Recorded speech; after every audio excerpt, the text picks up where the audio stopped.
Hello everyone, welcome to Toyeen Talks. Báwo ló ṣe ń lọ lọ́dọ̀ yín? Okay, this is just a quick one. I'd like to thank you all for watching. Till I'll see you in my next video. Stay safe, stay blessed. I love you all. Bye. Spies that about you understand that right? You see, kò sẹ́ni Jerry Ọlọ́run tó wà lókè yìí. Kò sẹ́nibọ̀dì tó rí Ọlọ́run. Àwa ara wa là ń ṣe ara wa tá fi ń ṣe Ọlọ́run kì í ṣe pé Ọlọ́run gangan là ń ṣe. Mọ́mí olórí. Sir, Daddy Jendo. Better mini cake test with the rice. Daddy Jendo, rice, cake. Better mini chicken. Ẹ̀gbọ́n kan tó lórí sọ ni. Ó ní orí o, bá mi ṣe tèmi. Orí o, ṣe tèmi fèrè. Báwo ṣe òótọ́ ni wọ́n wí? Orí ọlọ́run á máa ṣe fèrè rán níṣẹ́. Nǹkan tá à ń pè ní ọkọ àti ìyàwó orí ló ń bá yàn ṣe o. Bẹ́ẹ̀ni, you are very right. Orí ló ń bá yàn ṣe kí ṣe pé mo mọ̀ ọ́ ṣe kí pé mo understand ọkọ mi o. Olóòfẹ́ fàjẹ́ obìnrin tó ń bá sọ̀rọ̀ tí ó ti lanú ẹ̀ bóyá ó lájẹ́ ni tàbí obìnrin wo ló fẹ́ lanú bóyá ó lájẹ́ tàbí kò lájẹ́. Olóhùn fẹ́ gentleman ọkùnrin tó ń fẹ́ ó mọ̀ bóyá ó ń rí tó bá jí láàárọ̀ igbó lákọ́kọ́ mu ni ká kọ́kọ́ ṣá ara ẹ̀ pa. So orí ni ó ní mo fi sọ fún yín wípé relationship tó pa. Mr. Jandon mo fẹ́ shipping kì í ṣe gbogbo ọkùnrin tó mú gbó ló wà violent ló dẹ̀ wà kíní o. Ọkọ yín ń gbó nìyẹn. Yes, my husband smokes. Yes, my husband smokes. He smokes weed, but you will never know he smokes. Lè mọ̀ lè ever mọ̀ kọ́kọ́ mi mú gbó. Kẹ́ bá rí appearance ọkọ mi tó máa sọ fún yín pé mo gbọ́ ẹ̀ máa ní irọ́ ni. Tóun fúnra rẹ̀ bá sọ fún yín lẹ́nu pé òun mú ẹ lè mọ̀. Ṣé ẹ ti rí bẹ́ẹ̀ yẹn? Láti mọ̀ pé gbogbo most of the things tí mo ń sọ báyìí ó correct. No, èmi láti jẹ́ kí ẹ correct ni pé Correct, torí pé ẹ lo statistics sí. kì í ṣe gbogbo ọkùnrin tó mu igbó ló crazy. Ẹni sùúrù nǹkan tó ń sọ correct. Ṣé àpò wọn ò tí ì parí sentence yẹn? Wọ́n ní ẹlòmíì sọ pé òun fẹ́ ọkùnrin tó ní sùúrù. Ó mọ̀ bóyá ọkùnrin yẹn ti jí mu gbó láàárọ̀ kó tó kàn. Àbí nǹkan tá ìsọkọ́ nìyẹn bàbá jẹ́ kí ìsọkọ́ nìyẹn. Wọ́n ti parí sentence yẹn. Mọ́mú ẹ̀pẹ̀kẹ́ ilé máa ń parí sẹ́ńtẹ̀sì yẹn ti dé. Olórí ò jẹ́ kó sọ̀rọ̀ láti wọ́n jẹ́ kó sọ̀rọ̀ délẹ̀ ò jẹ́ kó sọ̀rọ̀. Ẹ jẹ́ kí mi béèrè question kan ṣé igbó ẹgbọ́ ṣé igbó máa ń kà mèèyàn ni. Igbó máa ń kà wọ́n ni. Ẹ dúró ìwọ tó fẹ́ mu. Ó máa ń ká àwọn èèyàn. Excuse me, ṣe rí àwọn ọkùnrin míì ojú ń tì wọ́n tó ń bá mu kú ni kó hèdì ni. Ok, wọn lè bá yàn sọ̀rọ̀. Wow. Àwọn ọkùnrin míì wọ́n lè máa ṣiṣẹ́ agbára tó ń bá mu kú ni. Ẹnìkan náà tún sáyẹ̀nsì otí boy wọ́n ní yes ma. Wow. Tó ń bá mu kú ni. And I am responsible. Jésù o. And he said I am responsible. Kéèkì iná ìyàwó yín. Kéèkì iná ìyàwó yín. Mo ti sọ̀rọ̀ gbóǹbìbà yìí rí gbà kan táwọn èèyàn kan takò mí. Ọ̀rọ̀ igbó dà bí òun mú o igbó dà. Àti jìdé ìsẹ́bíbà yìí ń jọ yẹn náà. Jerry ẹ jẹ́ kí n sọ kí ni. Jerry igbó ẹ má bínú marijuana igbó ọ̀nà tí igbó fi da ọ̀nà tó dẹ̀ fi wà tó tún fi ní repercussion. When you cook it with food, it's medicinal. If you cook it with the food, it's medicinal. But when you smoke it, balance there because of the smoking. But they cook it. A lot of people cook igbo with food.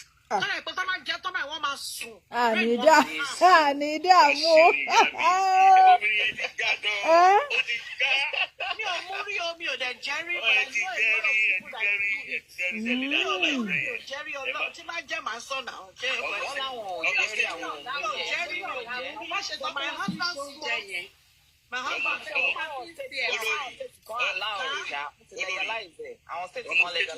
wọ́n legalize ẹ̀ ní Chicago. Wọ́n legalize ẹ̀ ní Chicago náà. Ọgbẹ̀sẹ̀ gbọ́dọ̀ gbẹ̀sẹ̀. Ẹ lọ ní ẹ̀wọ̀n Ondo State ní ẹ lọ bèrè ibi tó ń jẹ́ gbèsè. Ọgbẹ̀sẹ̀ sínú Àkúrẹ́. Ẹnìkan béèrè question kan wọ́n ní and what happen when you wake up ma. Wọ́n ní kí ni. Wọ́n tẹ bá fi sùn wọ́n tẹ̀yàn bá jí pé kí ló máa padà ṣẹlẹ̀. Kò sí nǹkan tó fẹ́ ṣe no ẹlòmíì ẹnìyẹn lè wà àìpà kó jẹ́ bóyá pé ó ń ronú ọ̀ nǹkan kan ń ṣe ẹlòmíì máa sè é sínú oúnjẹ.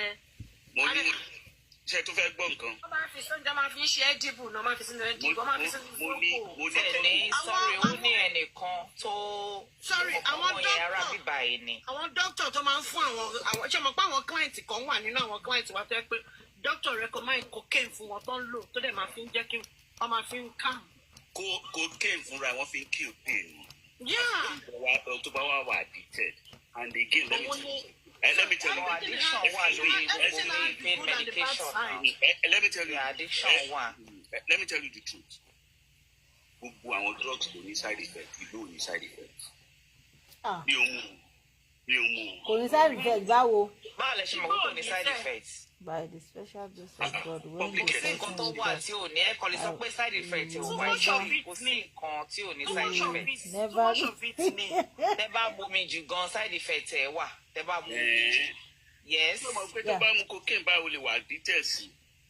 Ṣé o mọ̀ pé tó ní kó bá fẹ́ make up mind ẹ̀ lónìí fóun fẹ́ fi bólẹ̀ á fi bólẹ̀ onísìgá tó bá make up mind ẹ̀ lónìí fóun fẹ́ fi sìgá lẹ̀ kò ní lè filẹ̀.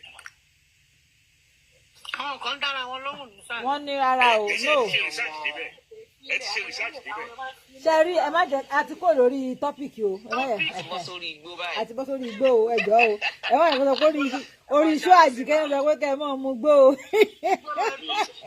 Wọ́n ti legalize igbó ní some state in America. Kì í ṣe gbogbo state. Gbogbo state kan. Wọ́n ní some states. Some state wọ́n ti legalize ẹ̀. Wọ́n legalize igbó ní Nàìjíríà lónìí máa ṣe business igbó. Ẹ rọra o. Ẹ rọra o. Igbó wọn kò sẹ́nibọ̀dì tó hold anybody ní Nàìjíríà kọ́ máa mú gbó náà. Àwọn ọmọ kọ́ máa mú gbó Nàìjíríà. Àwọn gbégbó sẹ́gbẹ̀ẹ́ ilé káàkiri Nàìjíríà. T-boy ní loud is good. Èwo ni loud? Ẹ máa gbọ́ èwo ni loud èwo ni gbó. Láòdù dá. Láòdù àwọn crack àti Colorado àgbogbo àwọn ọmọ yẹn. Àwọn yẹn ò ṣe natural. Ṣe eré ìta fi sílé bọ̀bọ̀ tó na ọmọ yẹn tó ń lu ọmọ pa tó ní òrókò ló ń gbò lọ́mọ òun. Tó mu láòdù àdúgbò. Wọ́n ní Àṣàkẹ́ open igbó business in California. Èwo l'Àṣàkẹ́? Ó ti lọ nìyẹn bí tó ti rówó ẹ̀. Eléyìí ni T-boy ní smoke is with me here. Ẹ ṣàrọra. Business igbó ó le gan o owó wà bẹ́ẹ̀ o ẹgbẹ́ ìjà yín sí o tó bá lẹ́gà láti. Ẹ má jà wá sọ lóhùn ní járo ogun ṣé ìyẹn wá jẹ́sẹ́ tẹ̀. Ó wá jẹ́sẹ́ tẹ̀. Iṣẹ́ ọ̀dọ̀ ẹ mọ̀ pọ́dà Àjíkẹ́ ṣe mọ̀ pé àwọn ìyá Jésù ni. Èmi ò bóyá mi ò sí lórí mi ò sí online. Mi ò sí bẹ́ẹ̀ ńgbà yẹn o mi ò mú bó máa support yín o mi ò sí bẹ́ẹ̀ o mi ò mú bó ṣùgbọ́n máa support yín. Wow, Àṣàkẹ́ just open. Ọ̀gá, kó wá gbà mí ní business partner tí máa bá kó wá. Èwo l'Àṣàkẹ́? Ta ló ń jẹ́ Ṣàkẹ́? Mo ní olórí Ṣàgbó. Ẹ já kó lórí ọ̀rọ̀ gbó ẹ jẹ́ ká máa sọ̀rọ̀ wa lọ. Jàìdọ̀ ẹ bá wa sọ kí ni ṣé ó yẹ kí ọkùnrin tó mọ̀ pé òun ti wà HIV kí positive tí ò dẹ̀ sọ kò disclose ẹ̀ pẹ̀lú ìyàwó tó yẹ pé ìyàwó ló ẹ̀ṣẹ̀ mọ̀ fún rẹ̀. Ṣó yẹ kó rí bẹ́ẹ̀ tó bá dẹ̀ jẹ́ kóbìnrin náà ló bá ṣẹlẹ̀ sí ṣó yẹ kó rí bẹ́ẹ̀ wáyé téèyàn máa keep irú nǹkan bẹ́yẹn fún tó fi lè lọ affect bó bá tó wáyé kó bá tètè mú possible kó má affect family yẹn gan tó bá tètè. Ẹ ṣe ẹjọ́ kí ìgbà tí wọ́n ṣe marriage kí ni wọ́n sign. Better for worse. Ẹ ti dáhùn question yìí. Kí wàá ní ìtumọ̀ yẹn. Ẹ bọ̀ kò sọ fún ọ̀yàwó. Ó yẹ kí lédi yẹn gbà náà bọ̀ kò sọ fún kò lédi yẹn ò mọ̀. Oyin sórí gbogbo nǹkan tó ń ṣe ìtìjú ló ń ṣe. Kò tí ì ṣe for better for worse náà nìyẹn títí ju bá ń ṣe. Ṣé o mọ̀ wípé àwọn míì wà báyìí tó ń wà ní marriage irú obìnrin tó come out ń sìn wípé ọkọ òun mú gbó ṣé mo pé obìnrin mi lè wà ní marriage for the past 30 years tí ò gbó òun kí ọkọ ẹ̀ dẹ̀ máa ṣàgbó kó dẹ̀ máa mú. It took me a long time before I could know that. ṣé ẹ kì í kí sara yín ni tẹ́ ẹ fi ní mọ̀. It took me more than 11 years. Because he will be hiding it for you. Bọ̀ tó bá tiẹ̀ múná oṣù máa rùn lẹ́nu ẹ. Ìjọ kan tí mo máa ti kọrun lẹ́nu ẹ̀ o, ìjọ kan tí mo máa kọ́kọ́ fà síbẹ̀ lára ẹ̀. Ó ní ọ̀dọ̀ àwọn ọ̀rẹ́ òun tóun jókòó sí ibi tóun ti ń bọ̀ ni pé wọ́n mú. And I believe him for that, not until. Ṣé ó possible ọkùnrin téèyàn kiss lójoojúmọ́ kéèyàn má dẹ̀ mọ̀ pé ó mú? Ní mọ̀ sẹ́, wọ́n clean ẹnu wọn gan. Àwọn ọ̀gá mọ̀ pé kí ni. Àjíkẹ́ dúpẹ́, tẹ́ bá rí bàbá àwọn ọmọ mi sẹ́, tí n bá tọ́ bá sọ fún yín, tẹ́ bá rí physically, tí n bá tẹ́mi fúnra mi bá sọ fún yín pé ṣẹlẹ̀ mọ̀ pé ní yìí mo bá máa ní rárá o. Alright, ẹ jẹ́ tó wá ṣe àṣírí kan fún yín. Ní Nàìjíríà ń bẹ̀ yẹn mo ní kò séyàn tí ò mọ̀. He's one of the best pilots in the whole of Nigeria. Ó wà ní airport. Àti debate kúrò náà má topic Àjíkẹ́ dúpẹ́. Ó mú gbó kò dẹ̀ sẹ́ni bọ̀dọ̀ fún wọn. Àti secondary school ló dẹ̀ ti mú nǹkan ẹ̀. Tí ò bá dẹ̀ mú gbó yẹn kò lè gbogbo àwọn fighter jet yẹn kò lè fly. So oníkálukú tó mú gbó lórí ìgbòho. Mo tún ní èèyàn kan tí ò bá mú gbó tí ò bá mú gbogbo kò lè bóbìnrin sọ̀rọ̀. Pé ó ti wà addicted sí ni. Ṣé kó wà addicted àwọn kan ní. Tí èèyàn bá fẹ́ ṣe nǹkan láti kékeré kéèyàn máa ṣe nǹkan kó ṣe normal kó má máa sọ pé mo gbúdọ̀ mutí kí n tó ṣe kinní kan mo gbúdọ̀ mu sìgá kó tó no. Àjíkẹ́ dúpẹ́ ìgbà míì kò ń ṣe nǹkan yẹn kò ṣẹlẹ̀ bẹ́ẹ̀ ṣe ń sọ yẹn. Kò easy bẹ́ẹ̀ o. Kò easy bẹ́ẹ̀ ṣe ń sọ yẹn o. Kò easy o. Ṣé mo pé nǹkan ọ̀sìnjú ni fún èèyàn kó má lè dúró wà kó má lè bóbìnrin ṣe. Gbogbo èèyàn ló lè máa ṣe nǹkan tẹ́ ń ṣe. Ṣé ká wá lọ́mọ́ ọmú gbó ni báyìí? Ṣé ká sá lọ́mọ́ ọmú gbó? Ṣé ló bẹ́ẹ̀ sọ ni?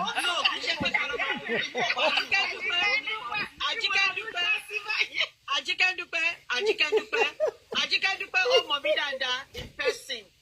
But this program, ó mọ̀ mí dáadáa pé mo jẹ́ sọ̀rọ̀sọ̀rọ̀. But I cannot do this program you're doing. Exactly. Bóyá gẹ́gẹ́ náà lọ máa ṣá. Ọ̀rọ̀ mama kọ́ mi lẹ́nu. Bí tí mo ti lè sọ̀rọ̀ léléyìí, tí bá ní mo fẹ́ ṣe mi lè ṣe. Mi ní lè ṣe. Bọ̀dé bá dẹ̀ rí mi níta tí n bá ń sọ̀rọ̀ tí n bá ń ṣe bí màá máa ṣe bí MC níta. Bọ̀ tó bá di pé kí níbẹ̀ mi lè ṣe. Sherry, thank you for that.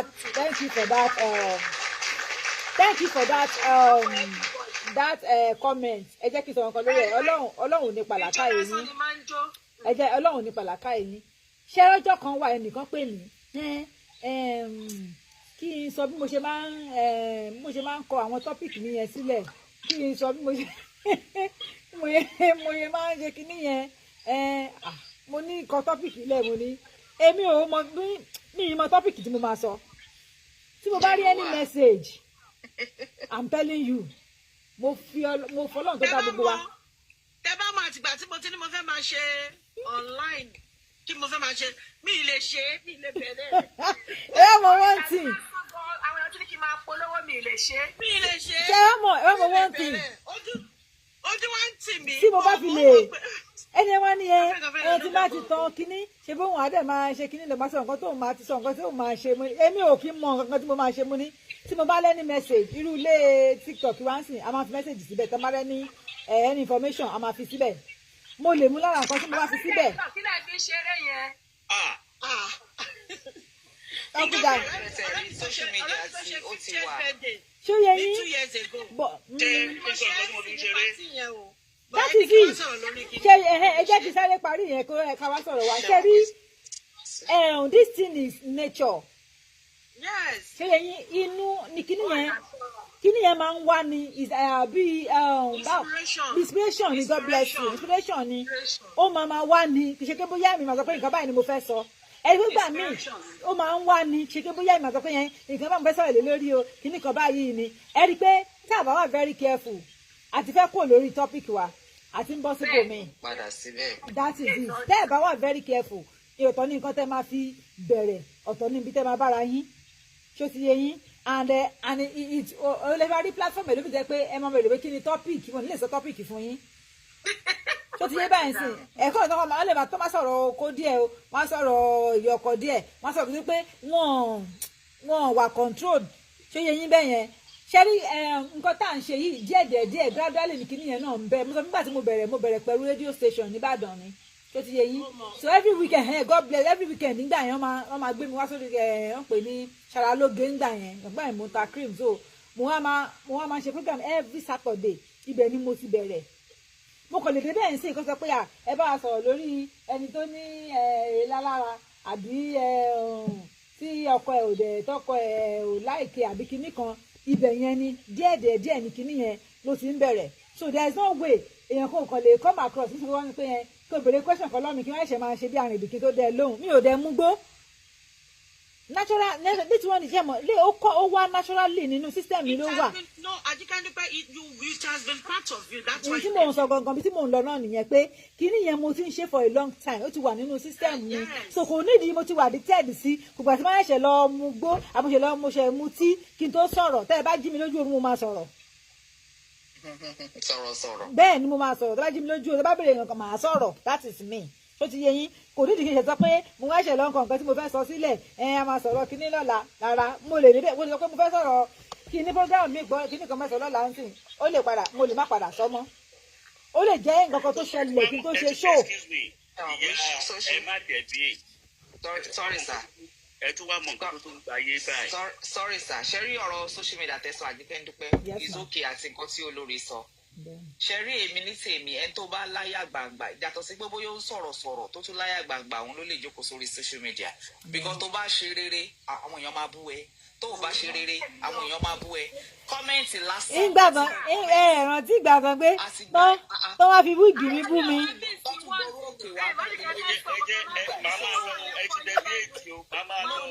a máa padà sọ́dọ̀ yẹn. a máa padà síbẹ̀ má wọrí.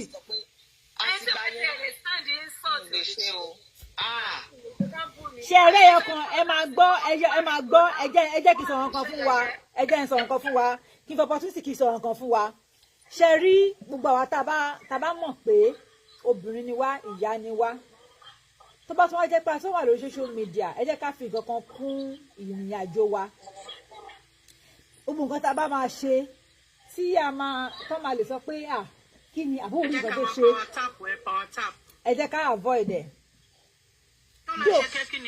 tó máa sọ pé ṣé ó yẹ kó ṣe irú nǹkan bẹ́ẹ̀ yẹn àbí tíyẹn máa sí kọ́ṣẹ́ náà máa sọ fún yàn pé kí ni mo wá bá dẹ́rù kí ní ìbáyìí o ẹ jẹ́ ká wà very careful pẹ̀lú ẹ̀ reason ni wípé àwọn kan wà tẹ́ pé ṣe ẹ máa post picture yín mi ṣé gbogbo yẹn nínú ẹ̀dùn sí ni ẹlòmíì fẹ́ kẹ́ ṣubú ẹlòmíì fẹ́ kẹ́ ṣe mistake ẹlòmíì wá wéè tó máa fi wò pé kí ni tó máa fi yẹ̀yẹ́ ṣóyé wa do perfect o ṣùgbọ́n kọ́lọ́run bá kó ràn wá lọ́wọ́ ẹ jẹ́ ká máa fi yẹn ká máa fi ṣẹ́rí kínní yìí ó máa ń jẹ́ kí tí má fẹ́ ṣe àwọn nǹkan míì ó máa ń fà mí sẹ́yìn ìgbà míì wípé no you have to be very careful because kò sí nǹkan táwọn èèyàn ò lè ṣe o ṣé ó ti yé wa kọ́lọ́run bá máa mú wa God bless you kò sí nǹkan táwọn èèyàn ò lè ṣe kọ́lọ́run bá máa mú wa ni so ọlọ́run á ran gbogbo wa lọ́wọ́ àsobìnrin o àsìyálé ilé àsọkùnrin o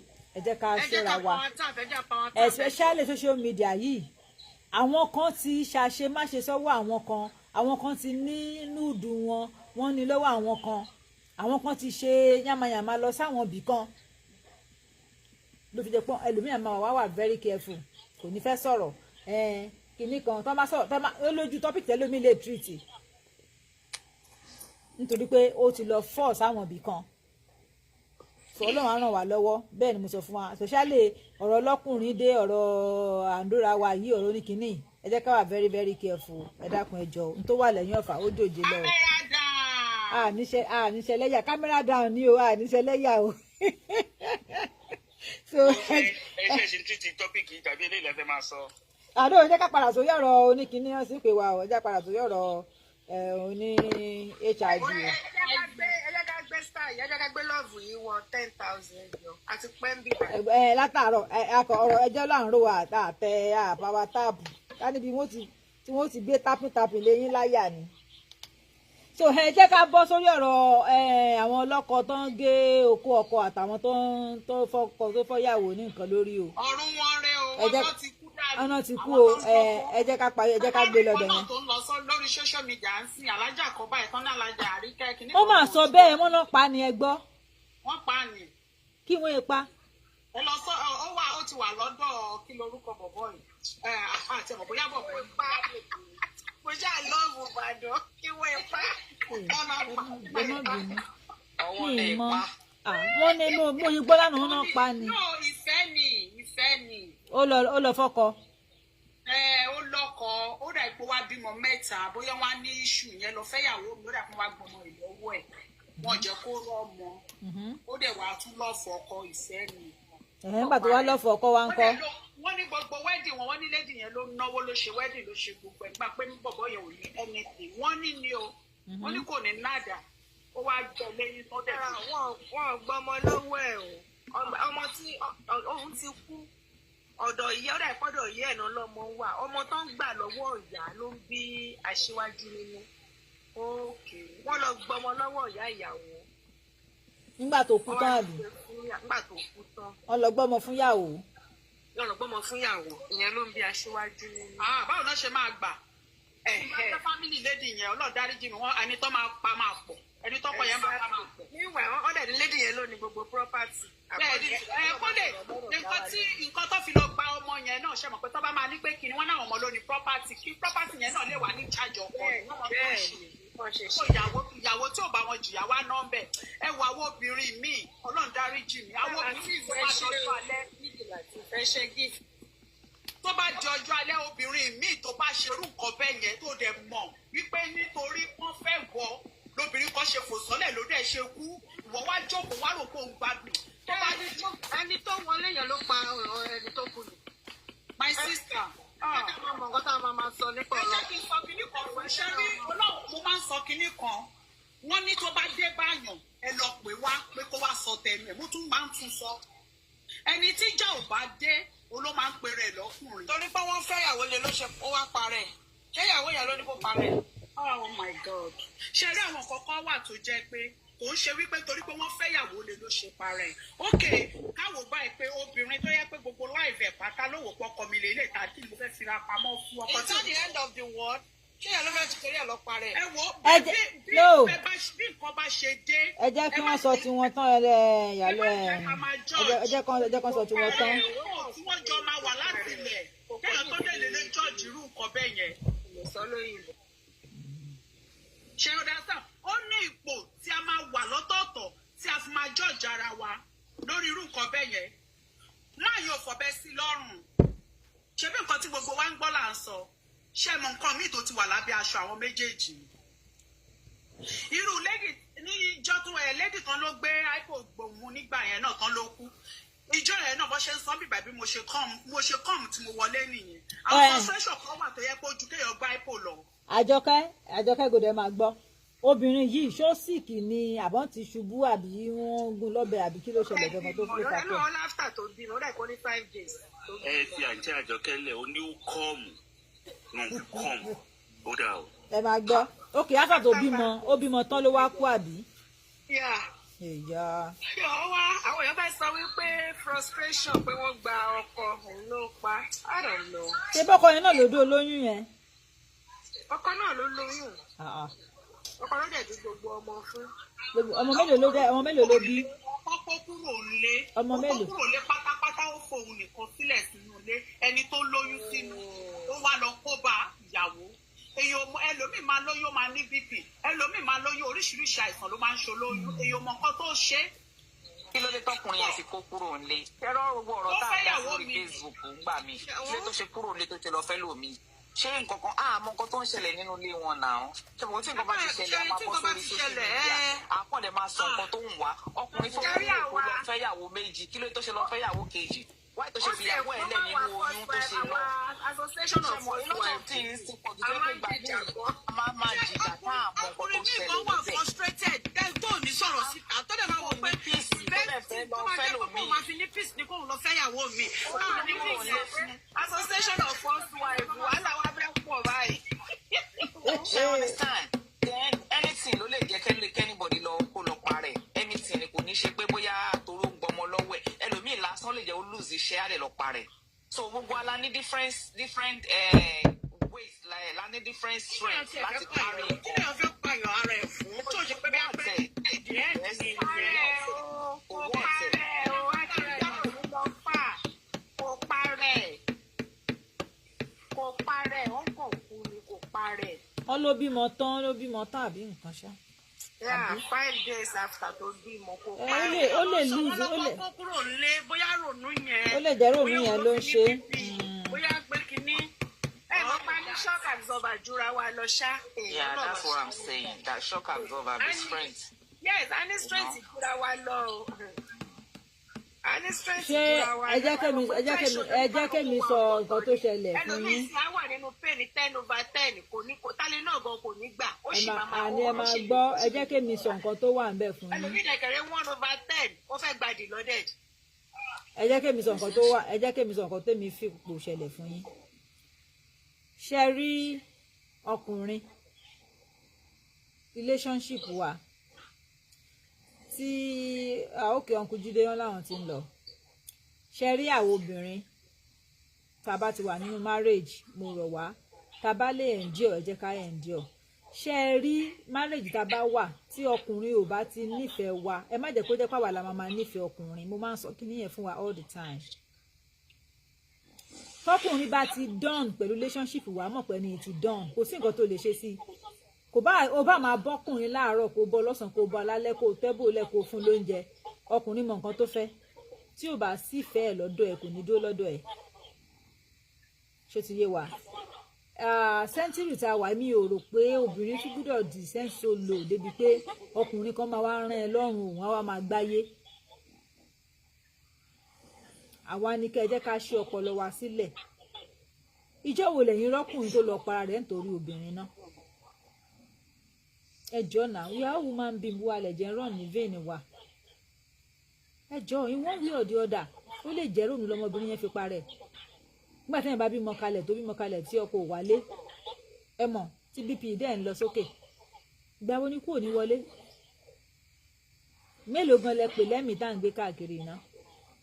Tẹ́ ẹ bá ti gbé nǹkan tó kọjá nǹkan tí àti yín lè gbé tẹ́ ẹ bá ti gbé lé ó máa paná ni. Bí ìgbà tẹ́ bá gbé overload sórí power náà nù lé tẹ́ bá tan bí yíta bí mẹ́ta tẹ́ bá tan separate ìta tẹ́ bá tan ẹ̀rí náà yẹn máa cut ni. Bẹ́ẹ̀ lọ̀rọ̀ ẹ̀mí wá ṣe rí. Ọlọ́run ní gé wa lẹ́mìí kúkúrú. Àmín Ọlọ́run. Solution ló yẹ ká wá. Tí nǹkan bá ti ṣẹlẹ̀ sẹ́dà kò sí nǹkan kan tí èèyàn àdọ́tán ni ká má rí àdọ́tán lélẹ̀ tó ṣẹlẹ̀ sọmọbìnrin yẹn. Ṣùgbọ́n tádánwò bá ti dé ẹ jẹ́ ká wá solution. Ó bá wà nú oyún tọkùnrin kan bá ti lọ ó lọ nìyẹn má jẹ́ kó mẹ́mí ẹ̀ dání. Ṣé ńgbà tí ó túgbà tó kú nísìsiyìí ṣé wọn lọ́mọ ọmọ fún ìyàwó yẹn? Ẹni tí ò mọ̀gbà téèyàn ń ṣe wàhálà kó má jẹ oúnjẹ èèyàn. Ẹ jẹ́ kẹ́nìkan kan má sùn bẹ́ẹ̀ yẹn nìkan hàn ọrùn o. Ẹ jọ̀ọ́ ẹ má dẹ̀ jẹ́ kí ìfẹ́ máa bò wá lójú débi pé ẹ má jẹ́ kí ìfẹ́ máa bò wá lójú débi pé ṣéyé wa débi tá a máa kó property wa lé ọkùnrin kan lọ́wọ́. Ẹ jọ̀ọ́ ẹ má jẹ́ kí ìfẹ́ bò wá lójú dé bẹ́ẹ̀. Property tá a bá ti ní ká tó fọkùnrin tiwa ni tá a bá jọ ní property papọ̀ tẹ́ bá ti di pé oníṣìnà lọkùnrin yìí kojú ògbébì kan ó máa padà fúnyàn lóyún náà ni iṣẹ́ tó ṣe lẹ̀ máa di tẹni ẹlẹ́ni nìyẹn. Ìyẹn ò kì í sọ̀rọ̀ pé àbọ̀ ń kọ́yàn níkọ̀ọ́kùkọ̀. Ẹ jọ̀ọ́ torí Ọlọ́run. A sọ̀rọ̀ lady ní platform kan lánàá àwọn kan mẹ́ma blame ẹ̀ pé wọ́n ètò mú ọkọ ẹ̀ pé àwọn ẹbí kan àwọn kan wá sọ ní àwọn ẹbí ní ìbọn ìgbà ìyá mi gan ṣe yà lálùbáríkà sí ẹ. So ìgbà míì tí àwọn obìnrin ní ìtẹ́bárí tí wọ́n bá kó gbọ́ ẹ̀mí wọn lé ọkùnrin lọ́wọ́ ilé ibi tó ti ń jáde ńgbà mí iná máta. Ṣẹ́rí ẹlòmíì tí ò bá ti nífẹ̀ẹ́ nínú ilé ibi tó ti ń bọ̀ ìlérí ìfẹ́ tó bá rí gbà lọ́dọ̀ ọkọ yẹn that's it. Tẹ́ bá ti gbéfẹ̀ẹ́ dọ́dọ̀ ọkùnrin tẹ́ bá gbéfẹ̀ẹ́ dọ́dọ̀ ọkùnrin tí wọ́n bá ti àṣẹ tó bá tọkùnrin bá gbórí dúró fine tọkùnrin ò bá ti gbé dúró ẹgbẹ́ fẹ̀yìn kú òun bẹ́ẹ̀ kó sórí àwọn ọmọ yín. ṣẹ̀ṣẹ̀ rí ìfẹ́ tífẹ́ bá ti tán ó ti tán nìyẹn. kò sí tá a lè ṣe sí i. àti láìda àti látọ̀dọ̀ ọkùnrin o àti látọ̀dọ̀ obìnrin tó bá ti tán ó ti tán nìyẹn kò sí nǹkan tó fẹ́ ṣe sí tó wá ti accept pé ó ti tán yẹn. tí ọkùnrin bá yìí nífẹ̀ẹ́ obìnrin lóyìn máa ma ṣe gẹ̀gẹ̀gẹ̀gẹ̀ ìyàwó mi tí obìnrin bá yìí nífẹ̀ẹ́ ọkọ ẹ̀ lóyìn máa ma ṣe ọkọ mi ìjọ tó bá ti di pé ìfẹ́ yẹn ti tán disrespect máa wọ̀. àwọn obìnrin tẹ àti ẹ̀sìn máa ọkùnrin tó máa ma ṣí ọwọ́ sókè máa ma nà ìyàwó àwa ti ẹ̀sìn obìnrin ìfẹ́ sì máa ń láti lọ́dọ̀ obìnrin. máa go to that extent olúwẹ̀ á ti mọ level ṣẹ́mọ̀ ọ̀rẹ́ tí ìfẹ́ máa ń tán kí ló máa ń fà á. Kò sí nǹkan tí ó ti rí nǹkan tó wà láyé tí ó ń tán ni ó ti tán náà nìyẹn. ẹ̀rọ pé sí nǹkan bá ti bẹ̀rẹ̀ ó máa bẹ̀rẹ̀ díẹ̀ ó máa lọ sókè á wá reach tètè á máa padà sísàlẹ̀. Yes, another thing ni pé ẹ jẹ́ ká máa sọ ẹ́ darúgbó yẹn tó darúgbó kùjẹ́kùjẹ́ tí wọ́n jẹ́ management go through a lot of things. ìkan nínú wọn ìkan jẹ́ ewúrẹ́ ìkan jẹ́ àgùntàn ni. Yeah, you are very right ma. máa nìkan Dr. kíníkan ló pe orúkọ ẹ̀ is a agriculture kinini. Only I make my marriage work for 38 years. I become the foolish man in my marriage. God bless you. Fatima yẹn sọ nìyẹn. Mama yẹn máa ń sọ̀rọ̀ dáadáa lórí programu bàbá yìí tó máa ń ṣe program ní Radio Nigeria. Marriage does not lie in the hands of a woman. Ọkùnrin ló máa ń build ilé. God bless you. In the reason that women are mentally deranged sometimes, you have to tolerate them. You make a choice as you want to marry this woman. Whatever that comes out of that woman, you need to tolerate her. Whatever that comes out of that man, you need to tolerate that man. Tí o bá ti ní ti lílù lọ́wọ́ violence. If there is no violence in it, you have to tolerate each other. There are some how do I call it, physical and emotional mentally deranged. Tí o bá ti mú ti physical dání débi pa ń gbára wa lẹ́sẹ̀ ànọ́ra wa ń ṣe pé tó bá pé kí ni cherry in life kò balance ó máa ń wave ni marriage ò lè máa dùn lọ títí àti rí ọkọ àti ìyàwó tó ń divorce tó kọra wọn tó dẹ̀ tún padà wá after so many years. Àti rí ọkọ àti ìyàwó náà tó dẹ̀ tún separate for life. Àdẹ̀tí àwọn míì náà tó dẹ̀ wà tó jẹ́ pé the ups and downs bó ṣe ń manage ara wọn títí tó fi wá dàrú tó fi darúgbó tó fi di pé wọ́n wá ń celebrate 30 years in marriage wọ́n celebrate 40 years in marriage tá bá bèrè lọ́wọ́ àwọn tó ti darúgbó yẹn bọ̀ mo wo màmá kan lórí TikTok tó ń bèrè lọ́ọ̀ pé màmá kí lè lè sọ nípa ọkọ yín ṣé ẹ lọ́ọ̀fù ọkọ yín kí lọ́ọ̀fù rẹ o sọ́kọ lélẹ́yìí ọkọ jẹ̀dẹ̀ kí ni kò nìyẹn oníkanukú bẹ̀rẹ̀ sí rẹ́rìn láyé ọ̀gá nìyá yẹn. ọ̀gbẹ́ yẹn ṣé mọ̀ ó yìí wà pẹ̀lú ọkọ ẹ o ó wà ń bẹ́ o ó wà pẹ̀lú ọkọ ẹ o tó ń lè bèrè nǹkan yẹn lọ́wọ́ tó ní ọkọ bá ń gẹ́ God bless you ó yìí wà pẹ̀lú ọkọ ẹ ó torí àwọn nǹkan tó ti go through ó fi ìtara ló fi sọ̀rọ̀ ó dẹ̀ ìwà pẹ̀lú ọkọ ẹ so wọ́n manage ara wọn by the time they máa fi mọ̀ ọ́n sí táwọn méjèèjì tó máa fi di pé kíní gbogbo ẹ̀ máa wá táwọn ọmọ bá ti máa ń tán tí mo sọ pé òun work as a fool in marriage mọ̀mísí mi máa ń sọ kíní kan pé ó dìgbà táwọn ọmọ bá ti dàgbà tó bá ti wà ní àyè ara wọn kí ọkọ àtìyàwó kan tó gbádùn marriage yẹn tóníkànukú àwọn ọmọ yẹn tó bá ti dàgbà then maturity will now set then oníkànukú ṣàbá rí pé ìyàwó mi nìyẹn because we are now ẹ̀yin méjèèjì lè máa ríra yín sìn àwọn ọmọ ti lọ láyé ara wọn àwọn ọmọ ti lọ ó wá kó ìwọ àtìyàwó ẹ̀ ìgbà yẹn ṣe rí gbogbo àwọn wàhálà tẹ̀ ń ṣe ń gbà yẹn ẹ bá rí mọ́mísí mi àti stepdad mi ìwé táwọn méjèèjì ṣe ń ṣe tó bá sọ fún mi pé mọ́mísí mi àti stepdad mi ti jà tó ti kúrò lé for more than 7 years tọ́nà rẹ́ǹtì lé tán gbé tó tún padà wá tó bá sọ fún ẹ máa ní irọ́ ni pé àwọn eléyìí bí ìgbà tẹ́ pé wọ́n ṣe ríra wọn fẹ́ ni so marriage there is ups and downs in marriage we need to I need láti máa I don't know how to put it we need to learn ṣe àti wípé àwọn obìnrin a ní láti farabalẹ̀ owó jíjẹ ò gbọ́dọ̀ pọ̀ jù including me nígbà tí mo ìwà ṣàǹgòdè wọn bí obìnrin náà dá kó dúró pẹ̀lú ọkọ mi wàá máa gbọ́ you don't know how if your wife catch you ẹ mọ̀ kọ́ tẹ́kọ̀ọ́ mi tó máa ń pè mí as e dey hot ni but nísìnyí tí mo ti dàgbà tó yẹ ti ń yé mi tí mo ti mọ̀ pé ìwọ̀nba lóbìnrin jowú mọ́ owú jíjẹ gan ó máa ń pa obìnrin lára ó máa ń pa obìnrin lára tóbìnrin bá jowú títí tó bá ní kíní kan ni mi ò lè gbà kíní kan ni mi ò lè gbà orúkọ ìpẹ̀lẹ́ lè ó bá jà onítorí ó máa jẹ́ kọkùnrin yẹn gan sá lọ fún ọkùnrin tó ń bọ̀ láti ta tó ń bọ̀ nílé tó fẹ́ wọlé tó wá ronú pé ilé tí mò ń lọ gan tí n bá débẹ̀ ń sìn àti ẹ̀kọ́ tẹ̀lé ìjà ni wàhálà ni ó máa sú ọkùnrin yẹn obìnrin míì fúnra wọn fọ́ra wọn lé ọkọ wọn síta àmọ́ àwọn míì nínú wọn ẹ̀fún tó gbà ìgbé ẹ̀yọ kí ni antidote owú jíjẹ tó láwọn kan wà tó yẹ pàrọ̀ máa ń gbóná ni kí ni ẹ̀rọ ẹ̀. tẹ́ bá ti jí láàárọ̀ kẹ́ mú òkúta kẹ́ so sínú nǹkan kan so tẹ́ bá ti fẹ́ jowú ẹ wá fi sí ibi eyín yín ẹ wá pamọ́ ẹ wá ní sọ̀rọ̀.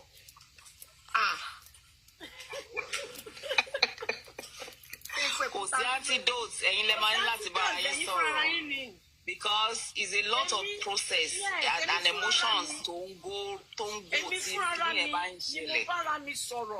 Kò sí ìgbà tí ẹ bá rí oríṣiríṣi disease blood pressure oríṣiríṣi nǹkan. Fọlọ́pàá mú mi Saturday police station talk of me sọ fún mi pé I go make sure say you go jail ṣebí say you get craze ṣebí say you get craze kò nígbà tí òye ayé wá ń yé mi tí èmi náà tí mo wá ń dàgbà máa wọ̀n ṣé àwọn ọ̀wà yìí làwọn ọmọ fẹ́ bá lọ́wọ́ mi ṣé àwọn nǹkan yìí làwọn ọmọ fẹ́ bá lọ́wọ́ mi àti wípé tí má tẹ̀ wá sọ pé òkè mo ti divorce ọkọ tí mo fẹ́ láàárọ̀ mi mo ti mọ ibi tí mo ti ṣubú mo ti mọ mistake mi mo ní láti correct ara mi I shouldn't go in another marriage with that kind of attitude again I have to be tolerant tó bá yẹ pé mi ò lámojú kúrò ni kí n lọ kọ́ bọ́ ṣe ń lámojú kúrò tó bá yẹ pé mi ò ní sùúrù ni kí n lọ kọ́ bọ́ ṣe ń ní sùúrù kí n pa owó jíjẹ tì kí n tẹra mọ́ṣẹ́ mi tíṣẹ́ mi bá ti wà lọ́wọ́ mi kí ọkùnrin kan ń rí mi kò rí mi tí mo bá ìjọba tó bá wù bí àdó tó bá dẹgbẹ ọkọ tó bá ti wà nínú ilé yàn lọkọ yẹn tó bá ti jáde ti di gbogbo nǹkan yàn.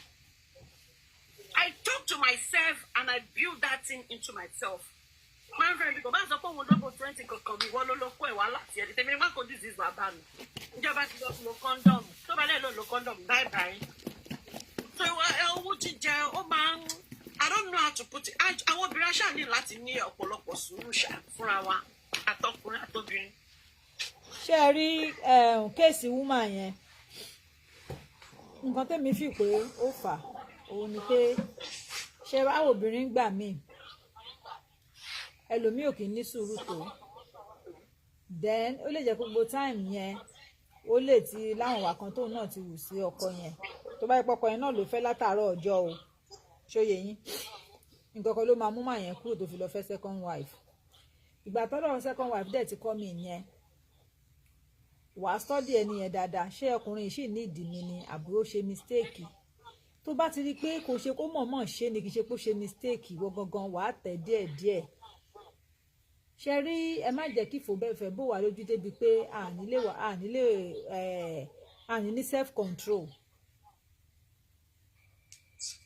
ẹ jọ̀ọ́ ṣe rí ẹni tó bá nífẹ̀ẹ́ yín òun ni kẹ́ nífẹ̀ẹ́ tẹ́kọ́ bá wà nílé yín tẹ́ bá ti rí i pé ó ti ń dá tiẹ̀ ṣe kò fẹ́ bá yín ṣe àbí ó avoid yín ẹ ṣe tọmọlúàbí ẹ pè é ẹ bá sọ̀rọ̀ my dear má jẹ́ ká ṣe báyìí má jẹ́ ká ṣe báyìí kìíní kan má jẹ́ kí lè wá dàrú tẹ́ bá ti ṣe gbogbo akitiyan tó yẹ kẹ́ ẹ ṣe gẹ́gẹ́ bí obìnrin ẹ jọ̀ọ́ ẹ jẹ́ ká rọra tẹ̀ díẹ̀ ká rọra caution wa Ọlọ́run á fà àwọn èèyàn gidi á fi yí wa ká ṣe rí n tó pa ọmọbìnrin yẹn ìrònú ló pa ṣe pé bóyá nǹkan kan wọ́n bá wádìí ẹ̀ nínú kó jẹ́ pé bp ẹ̀ lọ sókè àbí anything ṣe mọ̀ ẹ̀dúrà ẹ̀ṣẹ̀ bímọ tó ní bp ṣe mọ̀ and kò dẹ̀ síjà téèyàn máa jà tó bá sọ pé olóyún tọkùnrin ò padà wálé ṣóyè yín tọkùnrin àfọ ìdí yín tó wò pé ó bá lè kú kó o kú ìtumọ̀ ẹ̀ nìyẹn tó fi sọ pé òun ló pa nìyẹn tọkùnrin bá ti wà bó bá lè kú kó o kú òǹdè àtúkọ̀ọ̀mọ̀ ẹ̀ náà nìyẹn kò dìgbà tán máa ń ṣe ìgbébọn síyàn lórí kan tó pààyàn pé mo máa shoot ẹ̀ ni mo máa shoot ẹ̀ ni àìmọye nǹkan mi tó pààyàn jù bọ́n lọ irú ẹ̀ ni tó ṣẹlẹ̀ sọmọbìnrin yẹn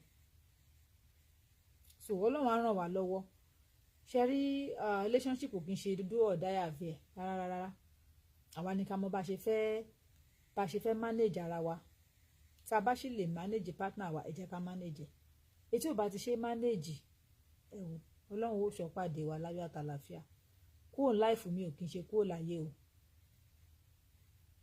ẹ̀jọ̀ nítorí Ọlọ́run ẹ má dẹ̀ jẹ́ káwọn obìnrin kan dẹ̀ máa ń ṣe nǹkan kan nowadays ká máa rò pé tó ta bá ti lówó lọ́wọ́ a lè fọkùnrin tó wù wá a lè ṣe kinní kan ṣé ẹ rí jẹ́ tọkùnrin yẹn bá padà ní ṣéǹjì lọ́wọ́ máa padà fi wálẹ̀ ni o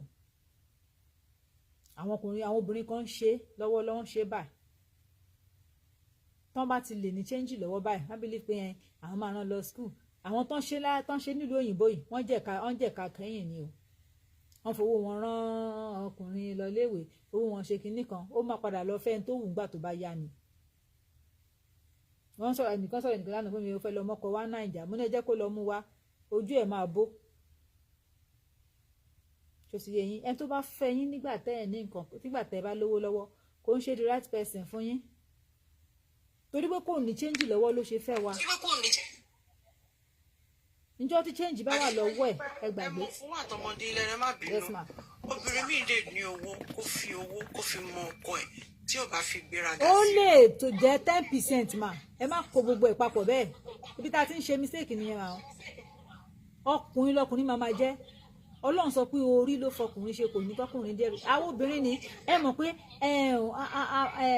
tó bá ti di bí ọ̀rọ̀ olówó àbò ní kinní kan dé kò lè lọ títí torí pé Ọlọ́run ò gbé orí fóbìnrin pé èyí ni kẹ́ lọ máa control àwọn ọkùnrin lọ́ọ̀kì ni ó máa rẹ obìnrin yẹn gan. ó máa rẹ̀ God bless you ma ó máa rẹ̀ ìwà ẹ jẹ́ ká máa bára mi má sòtọ́ ẹ jẹ́ ká sòtọ́ ọ̀rọ̀ fúnra wa àwa la máa ń rò bẹ́ẹ̀ pé nígbà tí mo mọ̀ sọ fáwọn obìnrin ẹni tẹ́ súnmọ́ mi mọ̀ sọ fáwọn tó bá jẹ́ obìnrin tọ́wọ́ tá a jẹ́ single mo máa sọ fún wa tí a bá wà ní tá a mọ̀ pé single ni wa má jẹ́ ká máa rò pé torí pé ó léètì ẹ̀rẹ̀yàn fẹ́ ètò bá ṣàti wá ebi kó ṣàti máa ṣiṣẹ́ tiẹ̀ tí ò bá ti ní kí n mówó wá ẹ má sọ bẹ́ẹ̀ mọ́ ẹ má sọ bẹ́ẹ̀ mọ́ this thing is nature nature ẹ lè ṣì tẹ̀ tẹ bá ti ń ṣe lọ pending the time kan máa wà tí nǹkan ìgbà míì bẹ́ẹ̀ sọ pé strong tó yẹn náà ìgbà míì wà tí gbogbo ẹ̀ máa dáná tó máa dá ń gbà mí tẹ́ pé $100 gan máa fẹ́ ṣàgbà yín gbà mí. obìnrin kan wà nílùú yìí iná ilé wọn lásán ìjọ tán já náà ilé wọn ló mọ̀ pé òun ò lọ́kọ ọjọ́ yẹn lójú ẹ̀ là tó mọ̀ pé òun ò lọ́kọ ó ti ń gbé gbogbo bùkátà yìí ó ti ń gbé ọmọ 3 ló wà yunifásitì asanwó ilé asanwó gbá ọkọ ẹ̀ máa lọ ó lè ní òun ṣiṣẹ́ kínní ó lè lọ Nàìjíríà kó lóṣù 4 kó débí kó jókòó kalẹ̀ obìnrin yẹn dẹ̀ gbé gbogbo wàhálà yẹn tí ìjọ tí wàhálà yẹn máa dé nǹkan kan ló máa ṣẹlẹ̀ láti mọ̀ pé òun ò lọ́kọ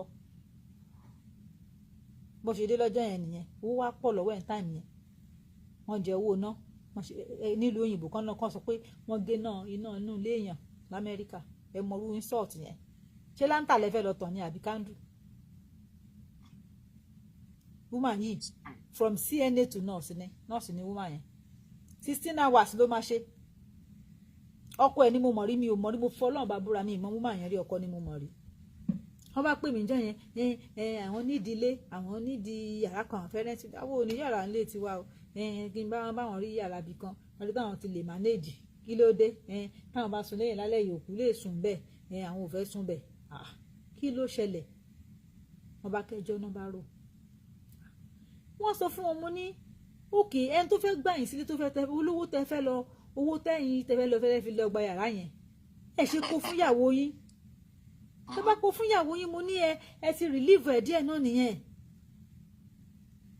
mo lè sọ fún mi pé obìnrin ló ti ń bọ́ yín gbogbo táìmù yẹn táìmù COVID ni ó ń bọ́ yín for good 8 months ẹ máa ránjẹ sílé ọmọ 3 èyí bíi 5 nínú ilé bíi 6. wọ́n máa ń mọ o àfẹ́yí tó bá kọ̀ fẹ́ fi ṣe kà ní o àwọn náà máa dé ta tó máa sọ ìyàwó mi yẹn wo Ọlọ́run ló fi wọn ò ní praise ẹ wọn ò ní praise ẹ lójú ẹ wọn á ní kápá ẹ má lọ sókè ṣé yẹ yín wọn ò ní praise ẹ lójú ẹ àìmá praise ẹ gan oúnjẹ kó nǹkan máa kó tó ti yẹ yín nǹkan tó ṣe ń rẹ obìnrin mi nìyẹn. because obìnrin mi just encourage her just acknowledge her. tó bá encourage ẹ kò lè lọ títí ẹ má jẹ́ kí n tàn yín ọkùnrin ò lè máa ṣọ̀lẹ lọ láéláé ẹ má jẹ́ kí n tàn yín yùká ò lè máa ṣọ̀lẹ lọ lílí títí ibì kó máa dé level kan náà tó máa rẹ obìnrin yẹn adélẹ́bù kan tó máa rẹ obìnrin náà ọmọbìnrin náà ti gbé ó ti gbé alẹ́ ọjọ́ yẹn ó ti sú ó kàn dé lọ́jọ́ yẹn ni tó ń jáná wọn ó dẹ̀ ti ń complain kò jẹ́ kó ń bá òun sùn yín máa ṣe 16 hours lọ ẹ wá dé ẹ máa dé ń bẹ̀ náà wọ́n máa jẹ tààrọ̀ wájú ìsìtò wọ́n máa jẹ tààlẹ́ tó ń ṣiṣẹ́ gan kò jẹun ẹ̀mẹ́ta. ọ̀nà òrùjọ́ yẹn. wá sórí pláfọ́ọ̀mù yìí ló jẹ́ kí n realize nǹkan tá à ń sọ lálẹ́ yìí àti sọ́rí ní orí pláfọ́ọ̀mù tí àwọn ọkùnrin dìde tó ń wá sókè tó dẹ̀ ń sọ pé kò dáa fún obìnrin kankan láti fi owó ràn kó jẹ́ pé bóyá tó ní tó bá ní problem wọ́n ní tó bá ní problem fúngbà kékeré wọn ló dáa wọ́n ní ìgbọ̀ kó wá sọ pé òun lòún fẹ́ gbé àná. ó ní the only person ọkùnrin kan ló sọ bẹ́ẹ̀ ó ní the only person tó máa ṣàyàdé àsobìnrin pé gbogbo owó òun lọmọ tó bá bí.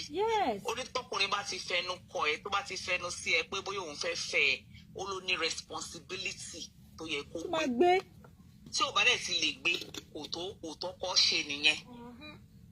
ṣé ọ́n ní sàn ẹlòmíì máa take advantage pé obìnrin yẹn kò kí ẹ̀ owó wà lọ́wọ́ ẹ̀ ó ń pa owó yẹn kí ló fẹ́ fowó ṣe á kàn jẹ́ everybody wà bóbìnrin yẹn ṣe ń ṣe yẹn ọkùnrin míì kò ní tòtò àti torí ẹ̀ kò ní ṣiṣẹ́.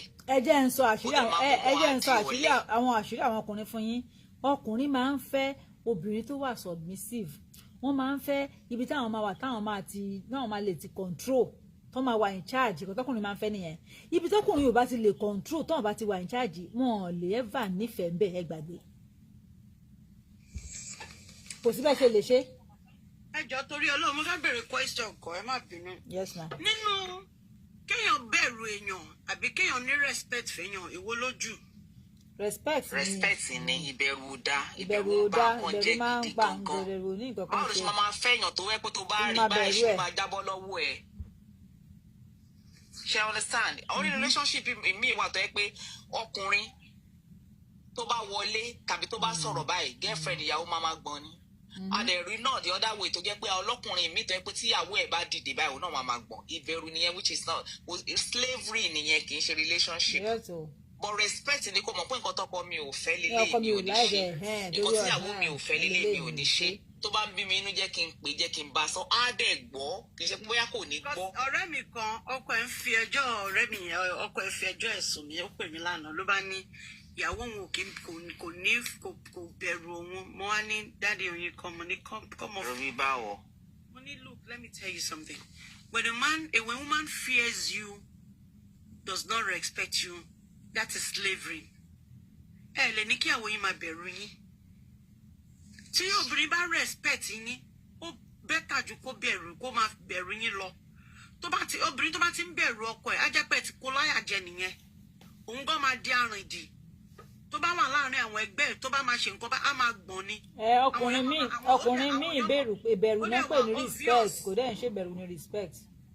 ó dẹ̀ wà obvious torí tó máa ti rí obìnrin yẹn pé àwọn ọmọ ní akílẹ̀dẹ́ tóbìnrin ṣe ń bẹ̀rù ọkọ ẹ̀ báyìí.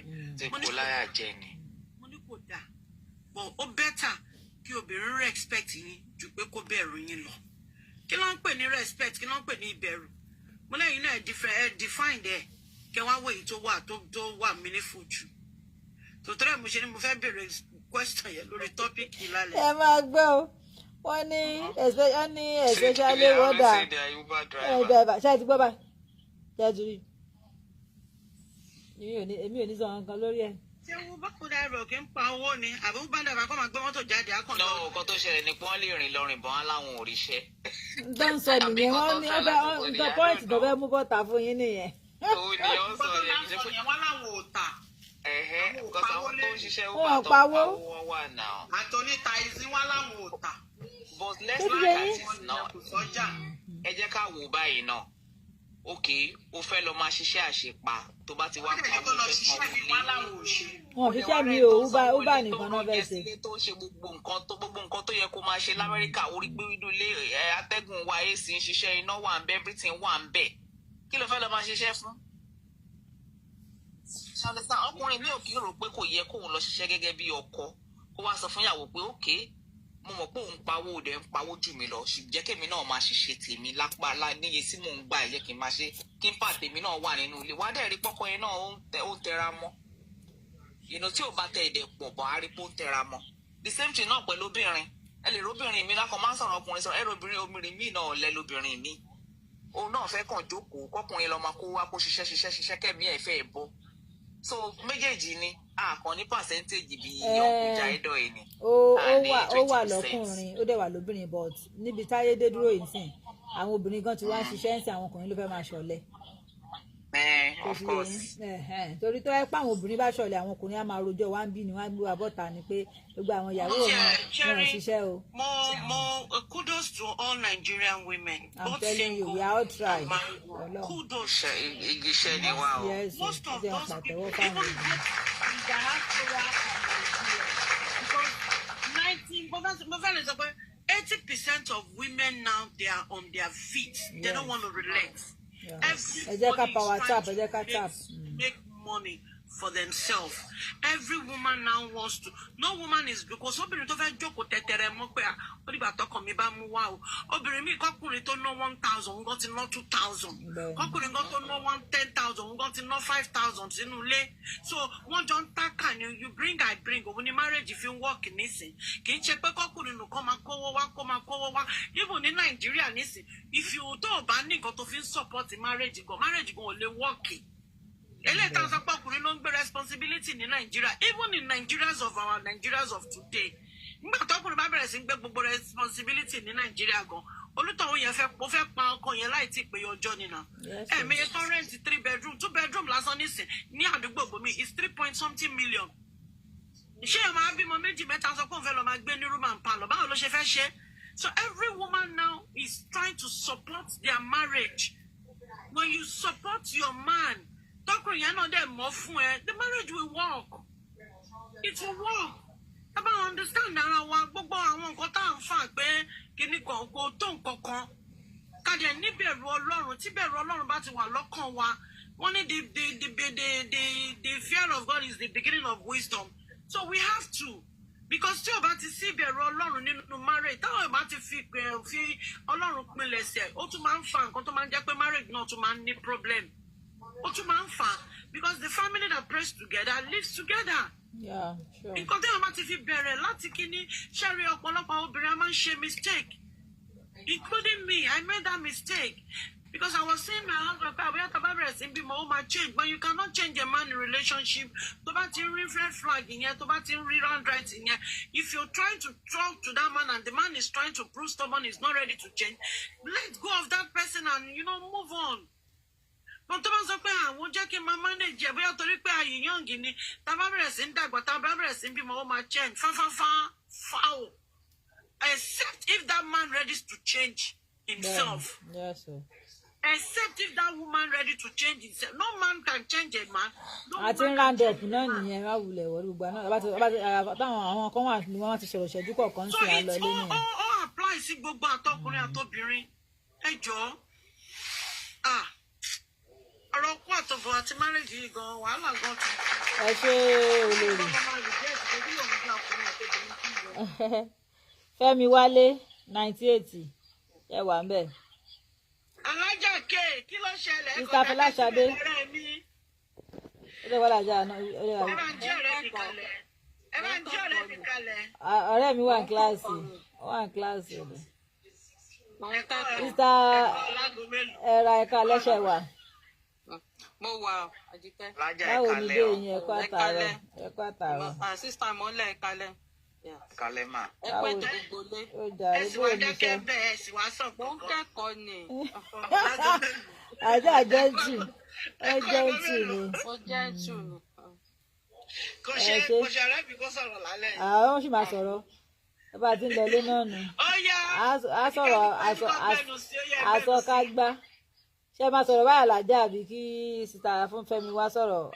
Fọláṣadé náà wà ń bẹ àṣírí àwọn bíi mẹ́ta tí ò ti sọ̀rọ̀. Ó yẹ jẹ́ ká ráńdọ̀ bó jẹ́ kó ní kálukú sọ̀rọ̀ ẹja lọ lé. Ẹ mọ̀ pé nǹkan tẹ́ ẹ sọ ti pọ̀ báyìí. Ẹni wọ̀ ìtẹ́ bá ti rántí bẹ̀ náà ní kẹ́ ẹ sọ. Wọ́n lọ sọ nípa ọkùnrin àtobìnrin tó ń gé okó àtòjú ọ̀tọ̀ para wọn. Ọkùnrin tó ní HIV tí ò sọ fún ìyàwó ẹ̀ tí ìyàwó ẹ̀ dẹ̀ lóyún ìgbà tó lọ sí antenatal tó ń ṣe test fún nordic test pé ó ní HIV wọ́n wá ní ṣó dáa pé ọkọ yẹn tí ò lè sọ fún ìyàwó ẹ̀ tó dẹ̀ mọ̀ pé òun ló rán àrùn yẹn lára tí ò sọ fún ìyàwó. Ó ti bá yẹ wúmà yẹn ọjà máa tún kó wúmà yẹn ni. ti sọ ẹ̀ Ọlọ́run ṣàṣàánú wa àmì Ọlọ́run ní gbogbo ìgbésẹ̀ tá a bá gbé ọ̀rọ̀ ọlọ́kùnrin àti obìnrin yá fi sùúrù o ẹ dákun sùúrù àbí sùúrù ẹni tó bá kàn ẹ jẹ́ kán sọ̀rọ̀ ẹ dákun àdúrà wa gbà ẹ má bínú ṣé mi jẹ́ nǹkan tí mo fẹ́ sọ mọ́ wàláì mo nǹkan tí mo fẹ́ sọ. jiswell o Ajike Dupe bá jí sísè Afọláṣadé wọ́n kan fún wa ní ìmọ̀ tiwọn o sísè Afọláṣadé ẹ ọ̀mùtì ara yín sísè Afọláṣadé bí àwọn ti sùn. host Ajike Dupe ń bọ̀ lòun kọ́ lọ. ó lè lọ mú nǹkan ó yẹ kàn jẹjẹ.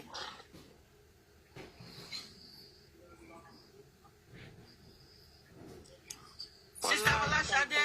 ókè àwọn lè ń pè Àjọkẹ́ àǹtí Àjọkẹ́ go ti wà bí látàárọ̀. ẹ lè coordinate ìṣẹ́jú kan tó kù ẹ̀yin náà pẹ́ tí ò bá ti sọ̀rọ̀ kan sọ̀rọ̀. mo ti ń pe sísè Afọláṣadé látẹ̀kọ́ lẹ́ẹ̀kan wọn ò sí bẹ́ẹ̀ ni. bóyá ti sùn lọ òkè ṣàlàjà ti sọ̀rọ̀.